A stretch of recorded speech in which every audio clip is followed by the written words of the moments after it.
Hello friends, welcome back to my channel. இந்த வீடியோவில் நம்ம கொஞ்சம் டிஃப்ரெண்ட்டாக, கொஞ்சம் இல்லை ரொம்பவே டிஃப்ரெண்ட்டான ஒரு கொரியன் பொட்டேட்டோ ரெசிபி தான் பார்க்க போகிறோம். வாங்க வீடியோக்குள்ளே போகலாம்.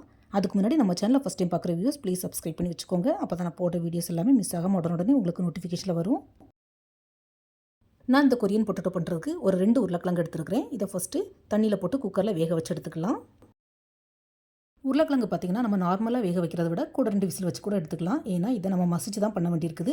ஸோ பொட்டேட்டோ நல்லா வெந்திருந்தால் தான் மசிக்கும் போது நமக்கு சூப்பராக வரும். இப்போ உருளைக்கிழங்கு நல்லா குழைய வேக வச்சு எடுத்தாச்சு. இதை ஒரு பெரிய பவுலில் போட்டு நல்லா மசிச்சு எடுக்கணும். மசிக்கும் போது துண்டு துண்டாக கட்டி கட்டியாக எதுவும் இருக்கக்கூடாது. ஸோ அந்த அளவுக்கு நல்லா பிசைஞ்சு எடுத்துக்கணும் உருளைக்கிழங்கை.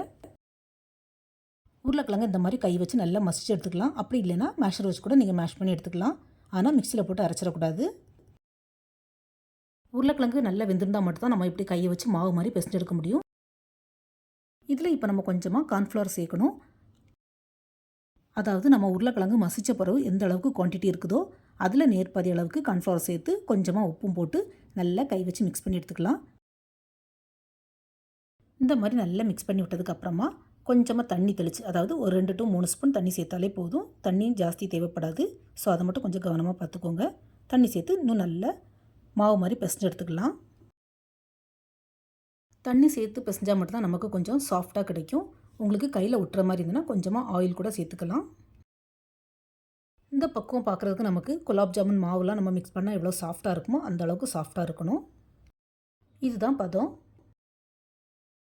இதுக்கப்புறமா நம்ம மிக்ஸ் பண்ண மாவை கொஞ்சம் கொஞ்சமாக, அதாவது சின்ன சின்ன உருண்டைகளாக எடுத்து இந்த மாதிரி உருட்டி எடுத்துக்கலாம். இதுக்கப்புறமா இந்த பொட்டேட்டோவில் ஒரு ஷேப் பண்ணணும். அதுக்காக வேண்டி ஒரு சின்ன மினரல் வாட்டர் பாட்டில் எடுத்துக்கலாம்.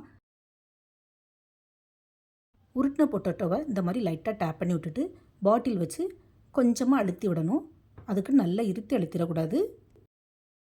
அதே மாதிரி நம்ம யூஸ் பண்ணுற பாட்டிலோட மவுத்து பார்த்திங்கன்னா குட்டியாக இருக்கணும். அப்படி இல்லைன்னா பாட்டில் கேப் வச்சு கூட நீங்கள் ட்ரை பண்ணலாம். இந்த மாதிரி கொஞ்சம் டிசைன் பண்ணி எடுத்தால் பார்க்குறதுக்கும் ஸ்டைலிஷாக இருக்கும், சாப்பிட்றதுக்கும் ரொம்பவே நல்லாயிருக்கும். ஃப்ரெண்ட்ஸ், உங்களுக்கு இந்த மாதிரி டிசைன் போட வரலைன்னா நீங்கள் பொட்டேட்டோவை உருட்டியும் கூட எடுத்து பண்ணலாம். ரெடி பண்ண பொட்டேட்டோ எல்லாத்தையும் தனியாக ஒரு பிளேட்டில் எடுத்து வச்சுக்கலாம். இதே மாதிரி மற்ற பொட்டேட்டோஸையும் ரெடி பண்ணி எடுத்துக்கலாம். ஃப்ரெண்ட்ஸ், நான் 2 பொட்டேட்டோ தான் போட்டு வச்சேன். அதில் ஒரு 15 பீசஸ் இந்த மாதிரி கிடச்சிருக்குது. பொட்டேட்டோ சைஸை பொறுத்து நமக்கு பீசஸும் வேரியேஷன் ஆகும். இப்போ ஒரு கடாயில் கொஞ்சமாக தண்ணி ஊற்றி அதை நல்லா சூடு பண்ண வச்சுக்கலாம்.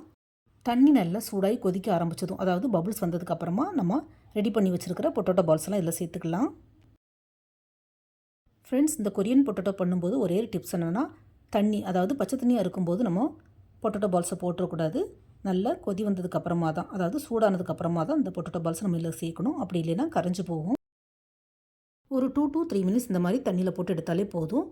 ஏன்னா ஆல்ரெடி வேக வச்ச பொட்டேட்டோ தான், அதனால நிறைய நேரம் ஆகாது. இப்போ சைடில் ஒரு பெரிய பவுலில் கொஞ்சம் நார்மல் வாட்டர் எடுத்துக்கலாம். அதில் கொஞ்சம் ஐஸ் க்யூபை போட்டு வச்சுக்கலாம்.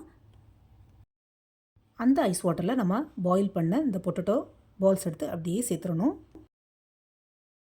பொட்டேட்டோவை வேக வச்சதுக்கப்புறமா கண்டிப்பாக இந்த மாதிரி ஐஸ் வாட்டரில் போட்டு எடுக்கணும். ஏன்னா நம்ம பாயில் பண்ண பொட்டேட்டோ ரொம்பவே சாஃப்டாக இருக்கும்.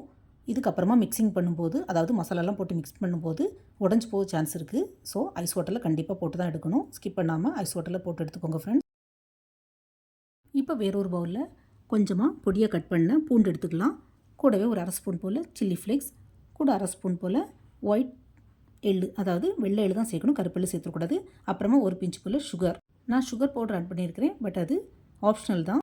கூடவே 1/2 ஸ்பூன் போல் vinegar, 1/2 spoon chilli sauce, 1/2 spoon tomato ketchup, 1/2 spoon dark soya sauce, கடைசியாக ஒரு பிஞ்ச் போல் உப்பு சேர்த்து நல்லா மிக்ஸ் பண்ணி விட்டுக்கலாம். ஃப்ரெண்ட்ஸ், உப்பு ஜாஸ்தியாக ஆட் பண்ணிட வேண்டாம். ஏன்னா நம்ம ஆல்ரெடி பொட்டேட்டோ பாயில் பண்ணுறதுக்கு உப்பு ஆட் பண்ணி தான் பண்ணியிருக்கிறோம். ஸோ பார்த்து ஆட் பண்ணிக்கோங்க. இதை நல்லா மிக்ஸ் பண்ணி விட்டதுக்கப்புறமா சைடில் கேஸ் ஸ்டவ்வில் ஒரு 2 to 3 ஸ்பூன் ஆயிலை நல்லா சூடு பண்ணி எடுத்துக்கலாம். கொதிக்க கொதிக்க அந்த எண்ணெயை இந்த மிக்சிங்கில் சேர்த்து நல்லா மிக்ஸ் பண்ணி விட்டுவிடணும். இந்த மிக்சிங் ஸ்டேஜில் நல்ல ஒரு அரோமா வரும். ஹாட் ஆயில் சேர்த்து இந்த மாதிரி நல்லா மிக்ஸ் பண்ணி விட்டதுக்கப்புறமா நம்ம பாயில் பண்ணி வச்சுருக்கிற பொட்டேட்டோ இதில் சேர்த்துக்கலாம். பொட்டேட்டோவை சேர்த்து லைட்டாக மிக்ஸ் பண்ணி விட்டாலே போதும். ஏன்னா ஸ்பூன் போட்டு நம்ம கிளறும்போது பொட்டேட்டோ உடஞ்சி போயிடக்கூடாது. ஸோ அதை மட்டும் கொஞ்சம் கவனமாக ஹேண்டில் பண்ணிக்கோங்க ஃப்ரெண்ட்ஸ். இந்த மாதிரி பொட்டேட்டோ போட்டு பண்ணுறதுக்கு பதிலாக நூடுல்ஸ் போட்டும் பண்ணலாம். அதாவது நூடுல்ஸை நல்லா பாயில் பண்ணி எடுத்துக்கிட்டு இந்த மாதிரி ஹாட் ஆயிலில் போட்டு மிக்ஸ் பண்ணி எடுத்தால் அதுவும் செம்ம டேஸ்ட்டாக ரொம்பவே டிஃப்ரெண்ட்டாக இருக்கும். ட்ரை பண்ணி பாருங்கள் ஃப்ரெண்ட்ஸ். பொட்டேட்டோவை ஆயிலில் நல்லா மிக்ஸ் பண்ணி விட்டதுக்கப்புறமா கொஞ்சமாக கடைசியாக பார்ஸ்லி அல்லது ஸ்ப்ரிங் ஆனியன் சேர்த்துக்கலாம். நான் பார்ஸ்லி வாங்கி வச்சுருந்தேன், பட் எனக்கு இந்த ஃப்ளேவர் சுத்தமாக பிடிக்கல, அதனால் இதை சேர்க்கலை. ஸோ ஸ்ப்ரிங் ஆனியனையே நல்லா வாஷ் பண்ணிவிட்டு குட்டி குட்டியாக கட் பண்ணி சேர்த்துக்கிட்டேன். ஸ்ப்ரிங் ஆனியன் சேர்த்து லைட்டாக மிக்ஸ் பண்ணி விட்டுட்டு சுட சுட சர்வ் பண்ண வேண்டியதான். சூடாக சாப்பிட்றதுக்கு இந்த கொரியன் பொட்டேட்டோ சும்மா வேறு லெவலில் இருக்கும். நீங்களும் கண்டிப்பாக ட்ரை பண்ணி பாருங்கள் ஃப்ரெண்ட்ஸ். எப்பவும் போல் ஒரே மாதிரி ட்ரை பண்ணாமல் கொஞ்சம் டிஃப்ரெண்ட்டாக இந்த மாதிரி பண்ணி கொடுத்தா கிட்ஸுக்கு மட்டும் இல்லை, வீட்டில் இருக்க எல்லாருக்கும் ரொம்பவே பிடிக்கும்.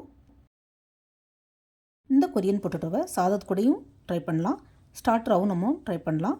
நீங்களும் ட்ரை பண்ணி பார்த்துட்டு உங்களுக்கு எப்படி வந்ததுன்னு உங்களுடைய ஃபீட்பேக்கை மறக்காமல் ஷேர் பண்ணுங்கள். நான் இதே மாதிரி வேறையும் நிறைய ஸ்நாக்ஸ் அண்ட் ரெசிபிஸ் அப்லோட் பண்ணியிருக்கிறேன். என்னுடைய சேனலில் போய் செக் பண்ணிக்கோங்க. நிறைய ஃப்ரெண்ட்ஸ் இன்னும் சேனலை சப்ஸ்கிரைப் பண்ணாமலே பார்த்துட்ருக்கீங்க. ஸோ ப்ளீஸ் சப்ஸ்கிரைப் பண்ணிவிட்டு பாருங்கள். இந்த வீடியோ பிடிச்சிருந்தால் மறக்காமல் நம்ம channel like, share and subscribe பண்ணுங்கள். தேங்க்ஸ் ஃபார் வாட்சிங். See you soon in the next video. Bye.